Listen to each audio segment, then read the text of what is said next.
সীতাকুণ্ড উপজেলার জঙ্গল সলিমপুরত আধিপত্য বিস্তার লয় সংঘাতর ঘটনার পর দলীয় নীতি ও আদর্শ পরিপন্থী কর্মকাণ্ডে জড়িত তাহানোর অভিযোগে চট্টগ্রাম উত্তর জেলা যুবদলের যুগ্ম সাধারণ সম্পাদক সীতাকুণ্ড উপজেলা সলিমপুর নিবাসী রোকন উদ্দিন মেম্বাররে দলতুন বহিষ্কার করা হয়। দলের এই সিদ্ধান্তর আদেশ প্রত্যাহারের দাবিত মানববন্ধন অনুষ্ঠিত হয়। বাংলাদেশ জাতীয়তাবাদী যুবদল সলিমপুর ইউনিয়ন শাখা এই মানববন্ধনের আয়োজন করে।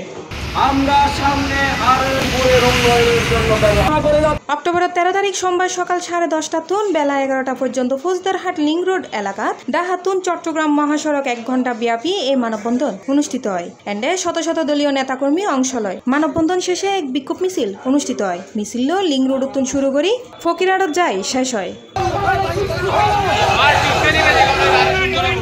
উক্ত মানববন্ধনত বক্তা হলে হয় 17 বছরে এই হিসাবে সম্পূর্ণভাবে ওর বহিষ্কার আদেশ প্রত্যাহার করে ফেললাই এক কেন্দ্রীয় কমিটির কাছে অনুরোধ করে বহিষ্কার আদেশ দিয়ে কেন্দ্রীয় কার্যালয়ে নিয়ে প্রত্যাহার করে ফেলে হারাই দিই মানববন্ধন করে ওরে কেন্দ্রত্বন যুবদলের উত্তর জেলা যুবদলের যুগ্ম সাধারণ সম্পাদক বহিষ্কার করেছি।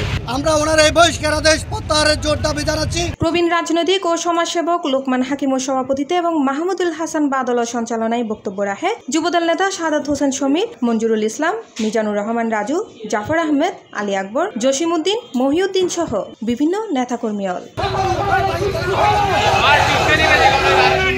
C+ TV, Chittagong.